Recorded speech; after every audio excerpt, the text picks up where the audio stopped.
First speaker is a gentleman called Ananda Sirisena, and we're about to hear, I hope, some really fascinating revelations.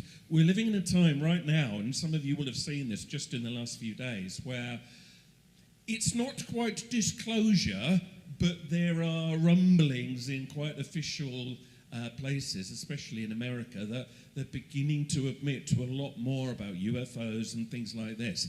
But those of us that have been steeped in this kind of world for a long time know that the evidence has been building up, and particularly very interesting images on the moon and Mars, which don't look like things that really should be there unless they are something a little bit strange. So that's what we can hear about this morning.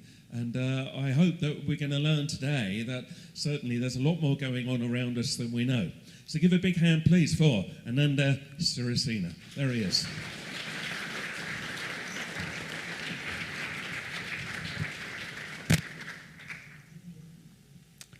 Good morning, ladies and gentlemen. Is it too loud? It's fine. Okay, thank you. Well, I've got quite a lot of material to get through, so let's get straight ahead. If the technology works, I'll be able to move a slide forward. We trust that by now you've seen the congressional hearings that took place on the 26th of July. The Committee on Oversight and Accountability had two US Navy pilots, Mr. Graves and Commander Frewell, talking about their experiences with encounters with some UFOs whilst in the air flying. And the gentleman, Mr. Grosh, who is an intelligence agent. So we'll move on. Pleased to see that it got in some of the newspapers. This is yesterday's London Metro. Whistleblower says people harmed to cover up the UFO subject. But I'm assuming you've all seen this. If you haven't, it's on YouTube. Please go and sit through all 2 hours of it because it's quite fascinating. Let's move on. I want to talk about the word vimana, which is a Sanskrit word which refers to an aerial vehicle. This is an ancient word. This word has been in use in the East way before we had aeroplanes. So it's defined as a chariot of the gods, a self-moving aerial vehicle, maybe a throne, maybe a mansion, or even something like a city in the sky, but maybe 7 stories high. Now, vimanas could be gross physical machines or quite subtle. So it could be made from 2 kinds of energy, a subtle energy or a transcendental energy. And both types would be propelled by mysterious forces, which I understand the US Air Force is very keen to understand. The gross machines were powered by something like mercury, according to the traditions. Now, where does the word exist? Well, it's in all of these 3 Vedic texts. Vedic texts are quite ancient, so it's in the Ramayana, which is the historical epic that relates stories about Lord Rama. The Mahabharata, which is a historical epic about the Indus Valley, Maha meaning great, as you probably know, and Bharata referring to the Indian subcontinent. And one of the 18 principal Puranas, the Bhagavata Purana, which details the life of Sri Krishna. So you will find the word vimana mentioned in all of these texts multiple times. And these documents recount events dating back to 3,000 years before the birth of Jesus Christ, and describe vimanas that retell stories some believe go back to maybe 10 or 15,000 years. We're not sure. This is a historical photo I found from 1968, 3 of the Beatles in India. You see John Lennon there on one end and Paul McCartney on the other, and the gentleman in the yellow robe is, I think, Donovan. And there's George Harrison behind Mia Farrow, and the guy with the hat on is some American pop star, I don't know who. They were with this guru in Rishikesh. I became interested in the subject of UFOs because of a personal experience. On my way to school, on the 8th of July, 1964, with 2 of my friends in South London, these 3 flying saucers appear above our heads. And we were astonished. 3 teenage boys on their way to school on a bright sunny morning. And this is not a photograph. This is just some artwork done by a colleague of mine, Mr. Frank Warren, but extremely realistic. When he produced this, I nearly fell off my chair because this was almost exactly what we saw in Wimbledon, London, on the 8th of July, 1964. The 3 objects maintained that triangular formation and moved in towards a bank of clouds. And you can see the little arrow there. I don't know if my pointer works. Just there. These 3 objects are moving towards that bank of clouds slowly. This is not far from the flight path of Heathrow, Wimbledon, and disappeared into the bank of clouds and never came out the other side. This obviously intrigued me as a young teenage boy who had never paid much attention to the subject before. I went to the local library and I couldn't stop reading books about the subject. The first book I read was called The Sky People. This was in Wimbledon Library, written by Brensley Lapar Tranche. At that time, I didn't know Tranche was actually the Earl of Clancarty and sat in the House of Lords. But of course, I started reading up about this and collected books. And the Earl of Clancarty actually organized the House of Lords UFO debate in 1977. And I have a copy of the report from Hansard. And the metallic model of a flying saucer on the cover of that book was actually made by a friend of mine, Dr. Arthur Yumsai at Imperial College, who presented it to the Aetherius Society in London. So it's been around on many interviews on TV and so on.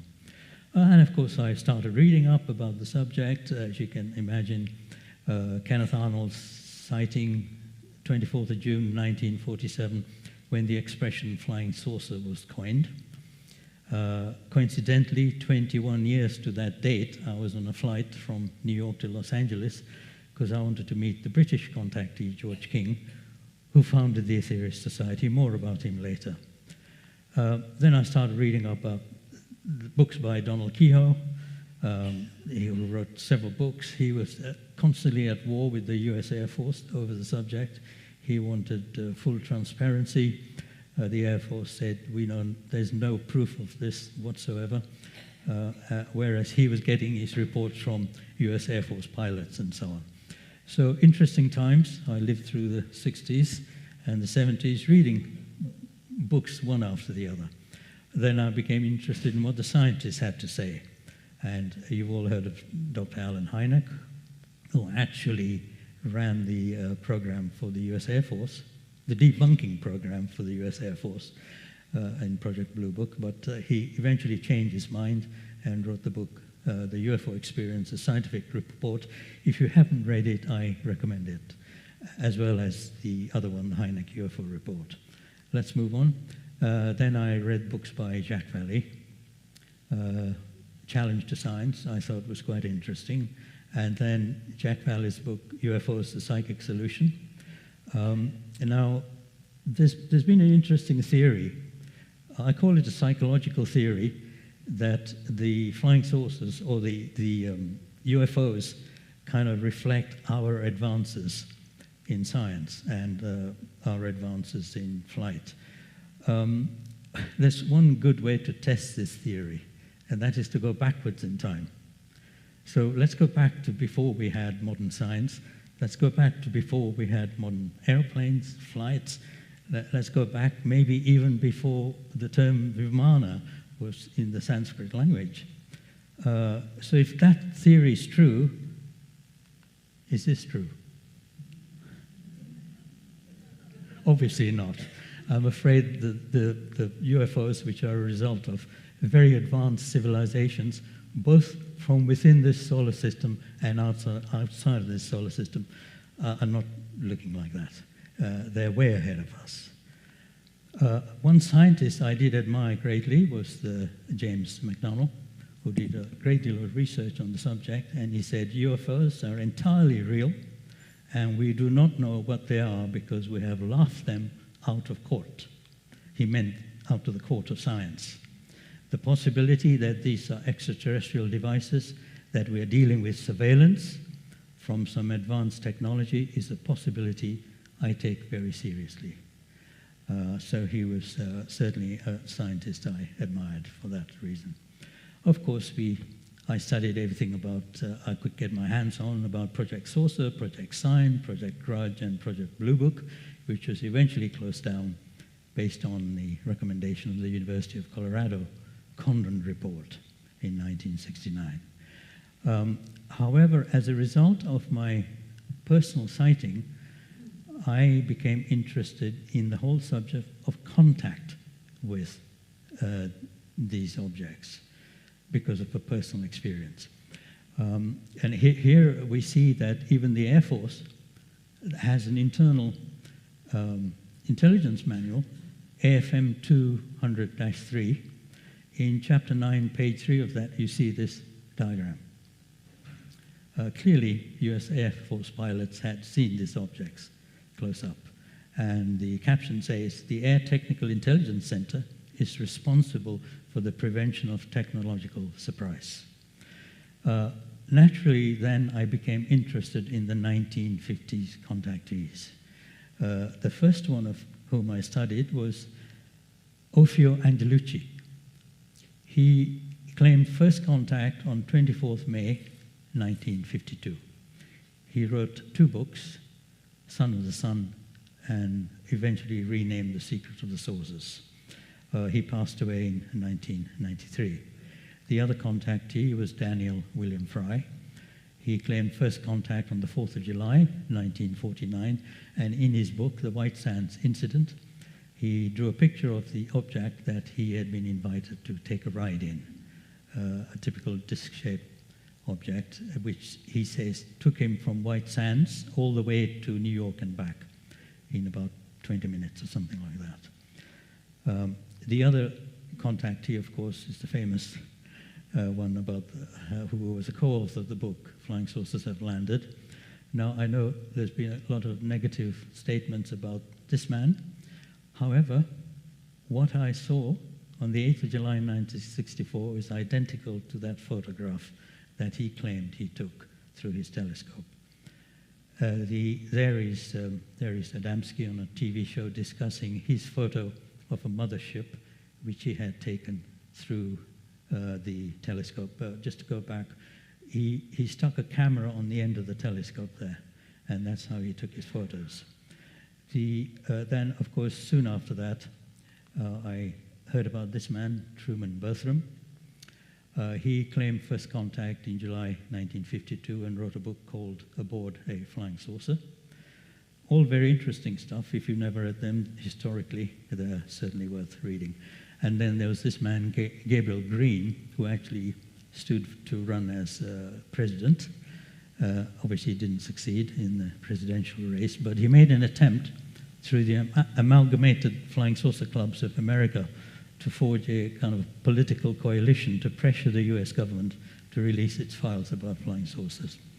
Green also said that he was in telepathic contact with the Cosmic Masters and the Great White Brotherhood, and this is a newspaper advert for his presidential campaign in 1960.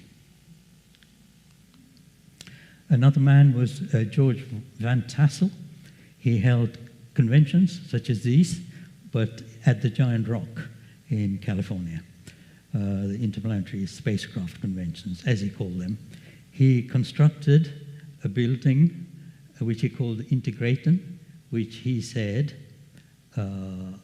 was based on plans he received from a space being that is designed to retard the human aging process. And then the British contactee, George King, who I knew quite well. Most people don't know that George King appeared on a BBC program on the 31st of May, 1959. He appeared before 2 consultant psychiatrists and 1 astronomer. And this interview, fairly lengthy one, I'm going to show you excerpts from this interview, but not live because YouTube might bring down our program. On the interview, George King described how his mother, Mrs. Mary King, was given a ride in a flying saucer and played a tape recording of her description. Let's move forward. So this is a question and answer session, so I'll say question by the consultant psychiatrist. The answer is given by George King. So the question was, so you founded the Aetherius Society when you were 37? Answer, yes, that's right. You see, I had quite an amazing experience one Saturday morning when I heard a voice, quite definitely a voice after this world, say to me, prepare yourself, you're to become the voice of interplanetary parliament. Soon after this, I had a physical visitation from a member of the cosmic hierarchy who gave me certain instructions. I obeyed these instructions to the letter, and later on I found I could contact intelligence from other planets. Question, this visitation which you described, what happened? Answer, well, it was quite physical. I was sat in a room and a man walked through a locked door across the carpet on the floor, and he was physical. When he crossed the floorboards, they creaked, and he sat down opposite to me and began to talk to me. Question, I see. He had a body and a face just like anybody else? Answer, he was as physical as you are now. Question, where did he in fact come from? Answer, he's a man who is living in northern India at the moment, but he came from another planet. I believe it was Venus. Question, now when he came into your room through the locked door with his ordinary physical body, did he resemble any other human inhabitant of this planet? Answer, yes, he would have been taken for an Indian, I think. Question, I see. And this was the body he has when he's on Venus? Answer, no. This was a special body he used when he was on this Earth. Question, what happens to it when he's not here? Answer, I think he is capable of breaking up the atomic structure and cellular structure and reforming another body. And this is the astronomer who was sat in on this interview, Dr. Dewhurst from Cambridge University. They sat in silence observing this man, and he said, George King said, when he goes back to Venus, now, question, now he gave you some instructions which you followed, could you describe them? Answer, I'm sorry, I can't. Question, I see, but as a result of those, you became a channel for transmission of messages from cosmic intelligences. Answer, yes, that's right. Question, you have a title which you've been given in this respect. Answer, yes, the space people refer to me as mental channel number 1. Question, and they send the messages direct to you as a rule. Answer, yes.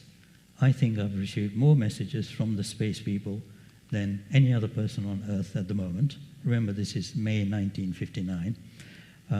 Question, yes, it is quite fitting that under the circumstances you should have founded the Aetherius Society.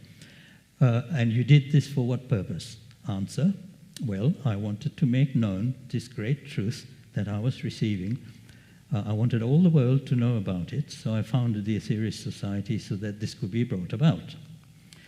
Question, now in addition to the messages which you receive in a trance state, do you receive visitors from outer space in person? Answer, yes, I have met people from outer space. Question, you've met people from Saturn? Answer, I've met people from Saturn, Mars, and Venus. Question, tell me what someone from Saturn looks like. Answer, well, this particular person I met was man. He was average height, dark hair, fairly broadish. He had no pupils to the eyes, very, very large hands, but very small feet. Question, now this body that you describe and this person, does he have a physical existence only when he's here on Earth, or are there physical existences on Saturn? Answer, no, he lives in a physical body on Saturn, but it is a little bit different than the one I have described to you. Question, I see. When he's on Earth, he breathes the air like we do. That was a question.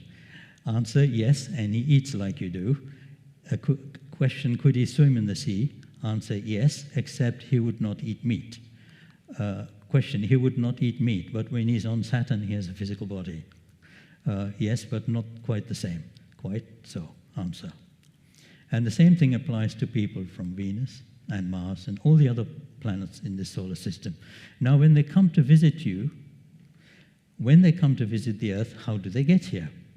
Answer, they come to Earth in the vehicles we refer to as flying saucers. Question, you've seen one of these, have you? George King answered, I've seen a couple of hundred, I suppose. Close up, quite close, some of them. What do they look like? They look rather like two saucers put together with a dome on the top, and they have portholes. And when you see them at night, they glow a golden color. Question, what are they made of? A metal which may be described, I think, as an organic metal. Question, what does organic metal mean? I'm sorry, the questioner said. Answer, it has a living cellular structure, rather as a human has a living cellular structure that constitutes his body. So the question was asked, is it a metal comparable to what we know on Earth? George King said, no.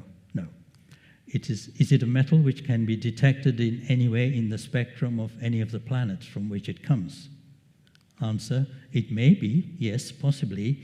There may be very great heat needed in the beginning to fuse more than one metal together to make this metal, which they eventually settle on for the saucers. If I can just interject for a moment. In 1959, the concept of organic metal didn't exist. Today, it does exist. At that time, all metals were thought to be inorganic. So this idea that George King put forward was fascinating. Today, in our material science has advanced so greatly that we do have metals that can heal themselves from fatigue and so on. So let's move on. So the question was asked, have you ever traveled in one of these vehicles?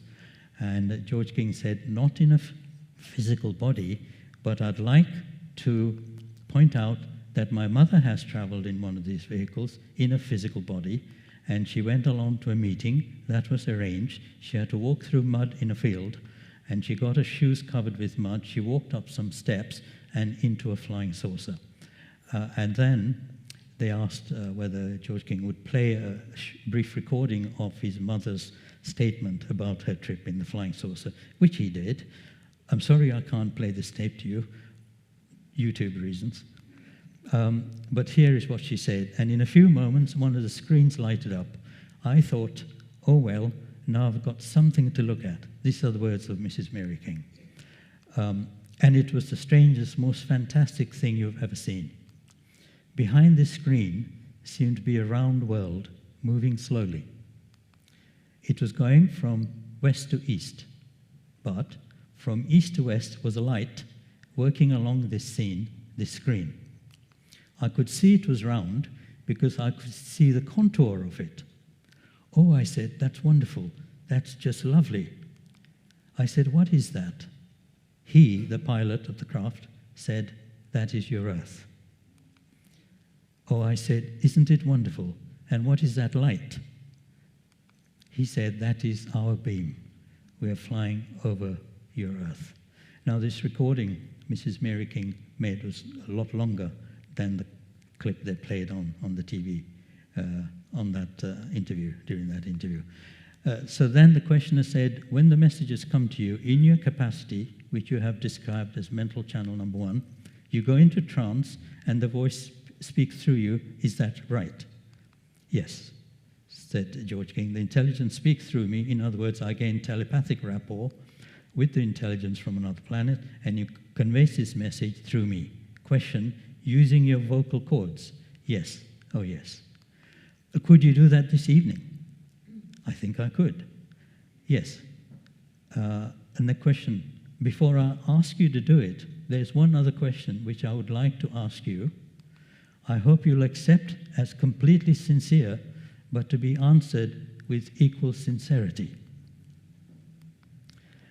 A questioner said, many people are clearly going to draw the conclusion that you are sincerely but absolutely deluded. In all you say that this isn't true, that you believe it, and it is sheer delusion.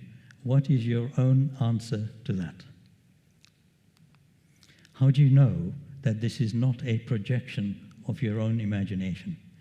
And George King replied, because I've met these people. My mother has met physically one of the people who has been speaking through me for a number of years, and he told my mother that this fact, that he has been speaking virtually through me. Then the questioner said, now who is going to speak through you this evening, if you can get in touch? Answer, an intelligence from the planet Venus, who we call Aetherius. Obviously, Aetherius is a pseudonym. Then the question said, right, will you now try to go into a trance? King said, I will try. And then the interviewer said, Mr. King has explained to me that, in fact, it may take him 30 seconds or more to get ready to enter this self-induced yogic somatic trance condition. And George King put on a pair of dark glasses and asked everyone to be silent while he prepared himself to go into a trance in front of the TV cameras on BBC television in May 1959. And then once he was in trance, a voice came through, and the interviewer said, good evening. So the voice said, good evening, my dear friends. The questioner said, your name is? And he said, I'm known as Aetherius. Where do you come from? The planet Venus. Where are you speaking from now? I'm sorry, my dear friend, I cannot answer that question for you. The questioner said, I had wondered simply whether you were in a vehicle of some kind, a spaceship described by Mr. King when he was talking to me, or whether you were in your normal abode, but you can't tell me that. Answer, no. Question, you do travel normally in what Mr. King has described as flying saucers when you move about in space, do you? Yes, that is quite correct. We have indeed been visiting this Earth of yours for some 18 million of your Earth years. Question, and when you come here, what is your purpose in coming? Answer, at the moment, Earth, as you call it, faces a certain situation. The situation can be described as rather a dangerous one. You're liable to upset the balance of your Earth through, number one, atomic experimentation, and number two, your deviation away from the spiritual laws. Question, and your visits are designed to warn us against this? Answer, yes. Question, can anybody see flying saucers when they arrive? Answer, oh yes. The vehicles that you call flying saucers are quite physical. If you fired a 16-inch shell at the hull of a flying saucer, it would burst when it came into contact with the force screen or protective barrier around the vessel. Question, is there one single message you would like to give us this evening? I'm afraid it must be brief, you'll understand. Answer, yes, I would like to say this. If you're a Christian, then live the laws as laid down by Jesus. If you're a Buddhist, then live the laws as laid down by Buddha. If you're a Hindu, then be the best Hindu. This procedure is the one true way for men of Earth to save themselves from their lower aspects. Question, thank you, Aetherius, very much. Good night. Good night. And then George King came out of his trance, but he was not given time to answer his critics during that program. And if any of you are interested in George King and his lectures, you can go to aetherius.org and study any of these, many of these lectures and the cosmic transmissions that have been given through him and tape recorded, like the one that was recorded on BBC TV. Of these, I certainly recommend the 12 blessings. One of those blessings is a blessing for Mother Earth, and I certainly recommend the lecture at the bottom of that list, the 4 aspects of creation, if you wish to understand how space people can come to this Earth and appear in physical bodies that look like our physical bodies, and yet back on their planet, they may not maintain that same physical state. And everything else on there, please feel free if you're interested. Let's move on. In 1977-78, the subject was brought before the United Nations by the then Prime Minister of Grenada. They even produced some stamps on the UFO subject. And here is a historical photo from those proceedings. On the left, you will see Len Stringfield. Then you'll see Eric Gairy, who was Prime Minister of Grenada. Next to him is astronaut Gordon Cooper. Next to him, with a beard and standing sideways, is Lee Spiegel, a journalist. Next to him is Dr. Alan Hynek, professor of astronomy, who worked with the Blue Book project. The man standing in front is a good friend of mine, Dr. Ray Nielsen from the Aetherius Society, and the man behind him is a researcher from France. Now, the Society for Planetary SETI Research, SPSR, was founded by Professor Stanley McDaniel, who is a retired professor of philosophy, and the author of the McDaniel Report. The subtitle of this book says, "On the Failure of Executive, Congressional, and Scientific Responsibility in Investigating Possible Evidence of Artificial Structures on the Surface of Mars and in Setting Mission Priorities for NASA's Mars Exploration Program." Now, I know at least one person or two persons in this audience have a copy of the McDaniel Report. It's a rare book to get nowadays. And the gentleman on the right is late professor of physics, Dr. Horace Crater. He taught physics at the University of Tennessee Space Institute. He passed away in September 2017, but not before he'd made a major contribution, which I'm going to explain shortly. Before I do that, there are many mysteries on the Moon and Mars, but I just want to touch on one mystery on the Moon. I came across a photo on the internet and investigated it, and somebody said to me, "This is a hoax." And I said, "Well, this person says this picture was taken by astronauts during an Apollo mission." So I went through the archives, the NASA archives, and I came across this photo. I've put the frame number in my book, which I'll mention briefly later on. And I've put a circle around this, and there you can see in the center here are some objects, very small, but the Apollo 15 crew took 8 photographs of this area, 2 mapping and several panoramic photos. And I found these objects on all of those photos. When I did, I contacted a good friend of mine, Mr. Francis Ridge, who runs the LunaScan project in USA. Excuse me a moment, take a sip of water. And he said, "What are the coordinates?" I said, "Well, this is on the far side of the Moon, the side of the Moon that we cannot see from Earth. So you can only take photos if you're in a spacecraft going around the Moon." He said, "Give me the coordinates and I'll check the Lunar Reconnaissance Orbiter photos." And he did. And this is the area. It's in a crater called Paracelsus C. Now, all these craters on the Moon are named after people on Earth, and Paracelsus was one of those alchemists from centuries gone, long gone. And I got this elevation map to see how deep this crater is. Paracelsus C is quite deep. You don't want to fall into that crater because you'll not be able to get back out again. But I hope we can send a probe to this crater one day, because in here are these objects. Okay? These are pictures taken by the Lunar Reconnaissance Orbiter.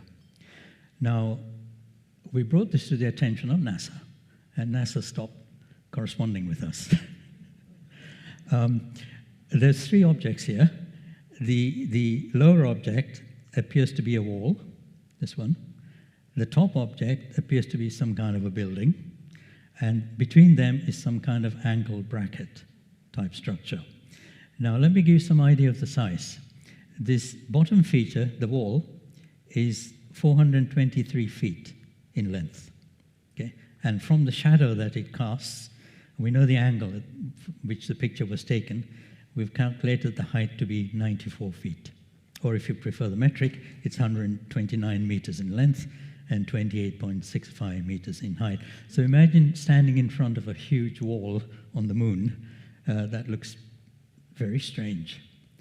The building on this one here, as you can see, there appear to be right-angled something. Now, I'm not saying what it is. I don't know what it is, but it's intriguing, to say the least, that it is on the moon, and NASA has gone and taken 10 more photographs of these objects, because clearly they're interested in what it is. So the height is calculated from the shadow to be 94 feet. Now, I point this out because it could be that if you went to this crater Paracelsus C and stood in front of this, what you'd be seeing is a very long, straight wall, 94 feet high, pretty massive. Some people have said, well, couldn't these simply be the result of impact craters? No, no. We've studied the area very carefully. There's nothing like this in any of the craters series called Paracelsus C. These objects are sitting alone, not in the center of the crater, they're in the southwest quadrant of the crater. And the dimensions suggest that they're not a result of meteor strike on the Earth. Quite the contrary, you can see meteor strikes all around. As you can see, there's craters as a result of meteor strikes. There's even one on this, what I call a building. It's about the size of a car park that you would find on Earth. That's all I'll say for the moment. So this is one big mystery on the moon, hasn't been solved. What we did was write a scientific report, and we had it published in a scientific journal, which I will describe to you. So the top feature is this building, which appears to have something like an entry corridor at right angles to each other. What it is, we don't know. I call it a car park, simply because it's about the size of a typical car park you would find on Earth. Okay. Length, 77 meters. Height, just under 100 feet. Now, way back in 1981, I had the privilege of interviewing Arthur C Clarke at the Commonwealth Institute. This is a photo taken on that day. I had some hair then, as you can see in the photo. And we discussed many things, including the subject of UFOs, astrology, science in general, prediction, discussed the end of whaling, discussed his film, or the film 2001: Space Odyssey, which is based on one of his novels, and the monolith on the moon. As you may be aware, the feature of 2001: A Space Odyssey is the discovery of a monolith on the moon, you see. We may have now discovered that exact same monolith, this one, that Arthur C Clarke may have heard about, I don't know. He didn't confess anything to me. One other thing. In this photograph, what you're seeing there is not Arthur C Clarke's thumb. What you're seeing there is an orb of light that left a trace on the photo while we were talking. I don't think he saw it, but I was trying to keep my eyes on him while speaking to him, but out of the corner of my eye, I could see this light. It's on the photo. Anyway, let's move on. So we published a paper in the Journal of Space Exploration called Image Analysis of Unusual Structures on the Far Side of the Moon in the Crater Paracelsus C. This paper was written by Dr. Mark Carlotto, Francis Ridge, and myself, and it's available online for anyone who's interested. Please make sure that all scientists on Earth are aware of this. Many haven't heard about it. Now let's move to Mars. The northern region plain of Mars has an area called Cydonia. Some very interesting features in here, including the famous face on Mars, which you may have heard of. Quite a cottage industry grew around that. You may have heard of people like Richard Hoagland and so on. However, what is of interest here, and this is what I want to deal with now, is not the face, but some small mounds in this region here. You can't see them clearly in this picture, but there are 6 mounds in this area which form a pattern. Now, I've written a book about this. You'll find the book out in the bookshop there, called The Mound Configuration in Cydonia, An Unresolved Mystery on Mars. Professor Horace Crater did an analysis of this layout. Now, can you observe, can you see the 6 mounds form, there's 1, 2, 3, 4, 5, 6. They form a pattern, and the pattern includes 3 similar triangles. So the triangle in purple is similar to the triangle in blue, and is similar to the triangle between them, but reversed. He did a thorough mathematical analysis of this. And if you're interested in geometry, I suggest you pick up the paper in the bookshop that Professor Crater wrote with the Professor Stanley McDaniel. And it's simple geometry. And if you have believed that there is sacred geometry on Earth, when you study this, I think you'll realize that there was sacred geometry on Mars. We don't know how old these are. These mounds, in size, are between 1 and 2 times the size of the Great Pyramid at Giza. Okay. So they're a little bit larger, each of these mounds. They're highly eroded. They don't look like pyramids, except for one.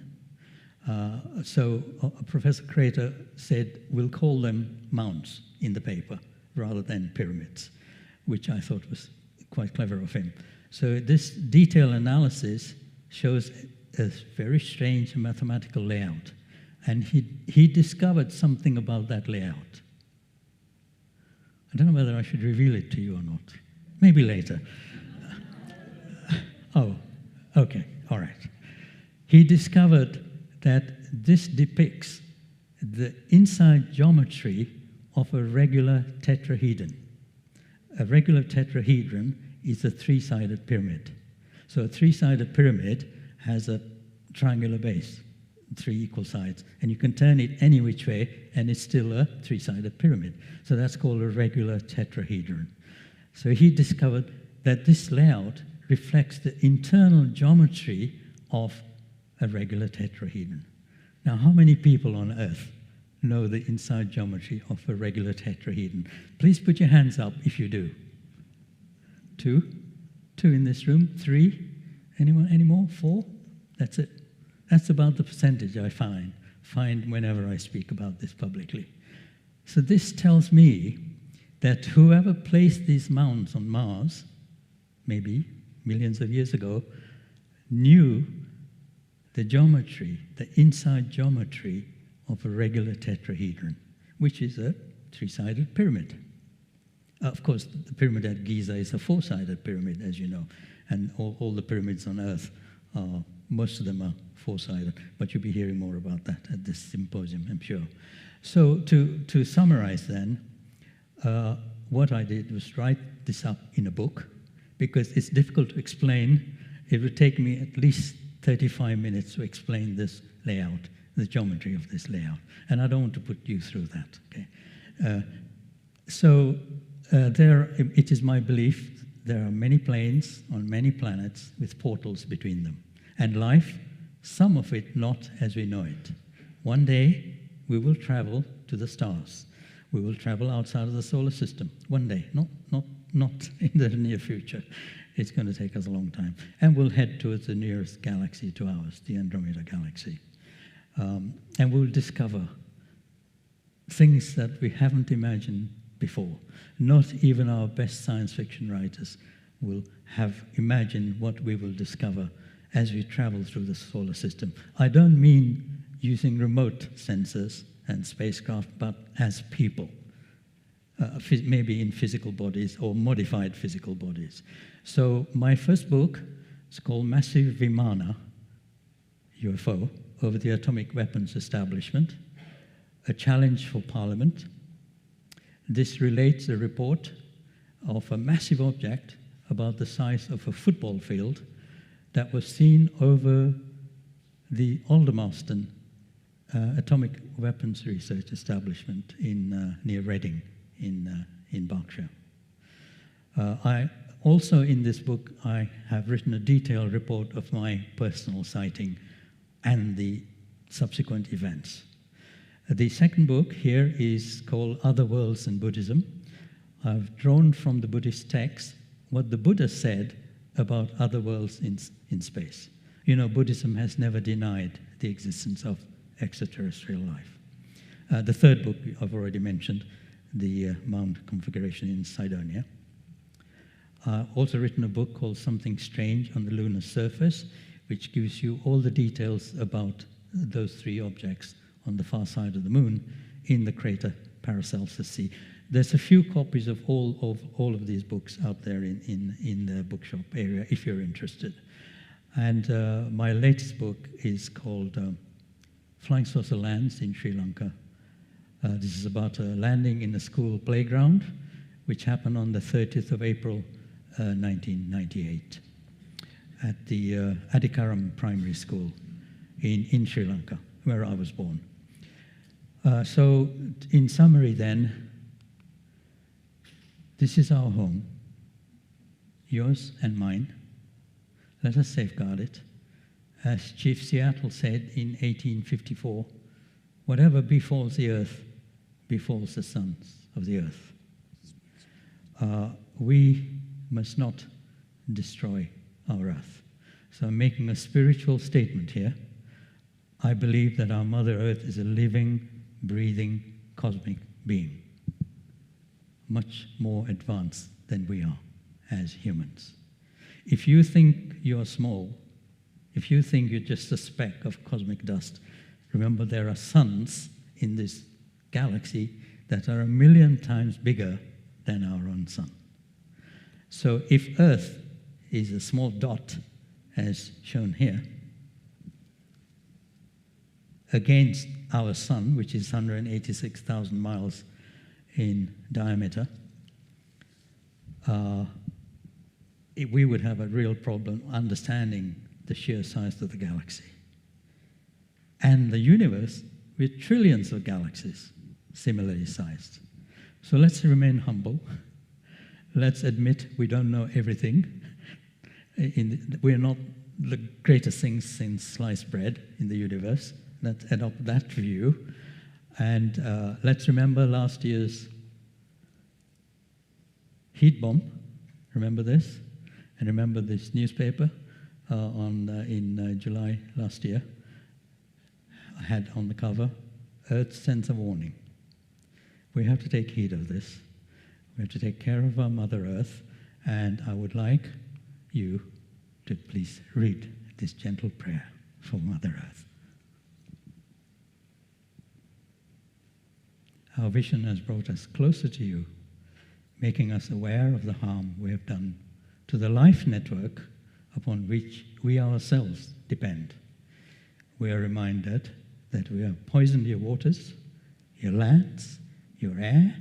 We have filled you with the bones of our dead from war and greed. Your pain is our pain.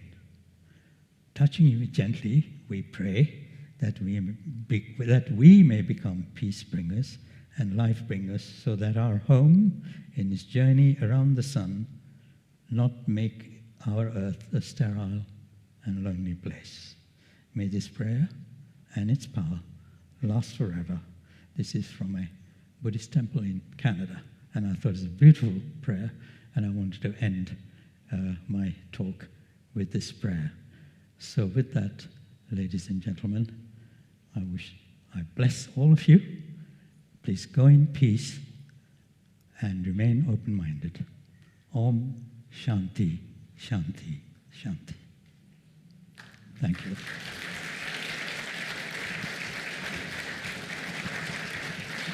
Some questions? Yep. The landing in Sri Lanka. Yeah, thank you. Yes. It was in a school, in a town in central Sri Lanka, in the hilly areas, not far from where they grow the tea, this famous Ceylon tea. What happened was 3 schoolboys saw this object, landed in the playing ground of the school. The first witness, his job was to open the school doors when he came in at about 6:30 or 7 in the morning. They start early. As he opened the doors, the two main doors, he heard a noise, and then he saw this object in the playing ground. And then two other boys also happened to see it at the same time. Then the object lifted off the ground, hovered for a while. There was a slight humming sound coming from it, and then it went up into the sky and stayed there for a few minutes before it flew off very rapidly. I'm aware that there are many reports of flying saucers near schools. And it's an interesting and intriguing question as to why they appear near schools or in schools. From Zimbabwe to Australia, as you're probably aware. Yeah.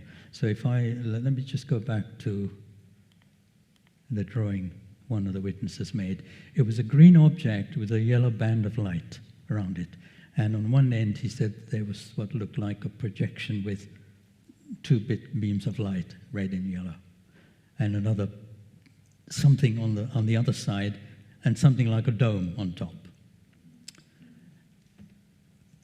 Question over here. Someone over here? There's somebody at the back first, and then we'll come to you. Go ahead. Oh, hi. I just wanted to ask, do you have any insight why the American government keep quiet about all these things? A $64 million question. Have you got $64 million? The question is, the air forces of the world, that's not just America, but China and Russia and Britain and France, they want to get to the propulsion secrets of the flying saucer. So they have to keep it under wraps because they're doing a lot of research. They've been doing research since the 1940s. They want to crack the anti-gravity propulsion secrets of the flying saucer. That's a simple reason. Thank you. There was a chap there in the middle, Helen, and then we'll come down to you. Morning. Have you ever been regressed to find out whether your sighting gave you a message or not? I didn't mention this. I haven't been regressed. I will not be regressed hypnotically. I didn't need to because I had telepathic rapport at that time with the objects. Next question. One lady here. Yeah. Only recently I came across a video on YouTube where there are shown the temples in India, and specifically one huge one which is carved from the huge one block of stone. Yes. And it's comparing to the Vimana, the flying objects. It's analogy that it has powering systems and the center system, the temple. I've been just wondering, perhaps analyzing and researching, looking closer, can give some answers how that was built, because it's definitely has a kind of print of the flying objects, really. Yes, I would have to do the research into that in order to answer your question. There was a gentleman over here who had a question. Hi, thank you. Actually, my question was related with the ladies. I suppose, the people like here are happy to see the statements of the officials of the United States. However, I think it's going to be used as another instrument to spread the fear against the unearthly beings. Yes. Our friends. Do you agree? There may be a secret agenda behind this, which we are not aware of, and that is to pose these visitors as being a threat to Earth, which is absolute nonsense. They've been here for 18 million years. If they wanted to invade Earth and eat us up for breakfast, they'd have done that years ago. Why wait till we develop advanced atomic weapons? That's absolute nonsense. It's so illogical, that theory, it's nonsense. Yeah. Thank you. Thank you. We have a lady here. Hold on.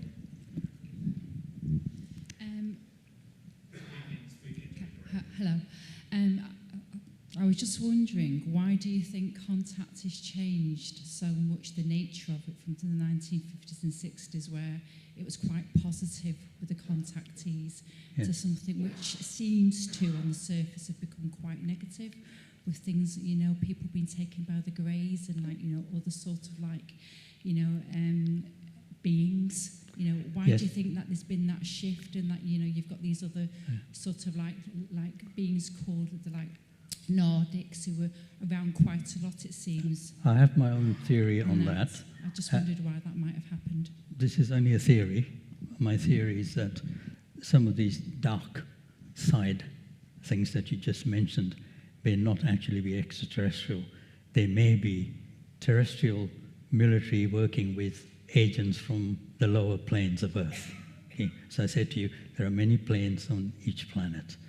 And let me just relate something to you. In Sri Lanka, if youth are having an argument, here we would say, oh, you don't know what you're talking about, things like that. In Sri Lanka, they would say, you don't know the 6 above and the 4 below, do you? Meaning the 6 planes above and the 4 planes below. It's a common language in Sri Lanka. So just be aware of taking every story at face value. We have to be very careful as we do our research. Someone had a question? Was it over up front here? We've got a queue here, and then we've got one right at the back there. So start with you. No, start with the lady at the front. I just wondered why and how they could crack through to the hierarchy, if you want to call them that, and let them know that I'm sure they want to help us. They want to guide us. They're interested in our spiritual welfare. The Lord Buddha himself said he was from another world. In the religion of Hinduism, they believe Sri Krishna was a cosmic being. My Christian friends tell me that in the Bible there are many references to flying saucers. In fact, people have said to me, the Star of Bethlehem was clearly not a star, but a spacecraft in the way it's been described to move. So even the origins of Jesus is obviously a mystery, but nevertheless could be interplanetary. And I say interplanetary because I personally believe, both from my own experiences and the research I've done, that the majority of flying saucers originate from this solar system, from the higher civilizations on this solar system, which we cannot easily detect. We have a chap right here at the back. Hello there. Thank you very much. I appreciate your talk. Thank you. 3 questions. One is, how do we differentiate between alien tech, meaning non-terrestrial technology, and mil-tech, military technology? Okay, let me take that question first before we come to the other 2. With great difficulty. Now, what I saw were 3 discs, each at least 35 feet in diameter, flying in formation very slowly. There's an example of what our technology cannot do even today. And I'm talking about my sighting on the 8th of July, 1964. Please remember that date, by the way. You'll hear of that day again sometime. So our technology cannot produce plates that can fly so slowly in the sky. So that implies the propulsion system that we haven't quite mastered yet.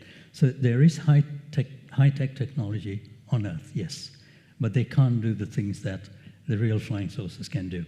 And the 2 accounts given by those 2 US Navy pilots, Graves and Frauer, Graves indicated that he detected a cube inside a clear sphere.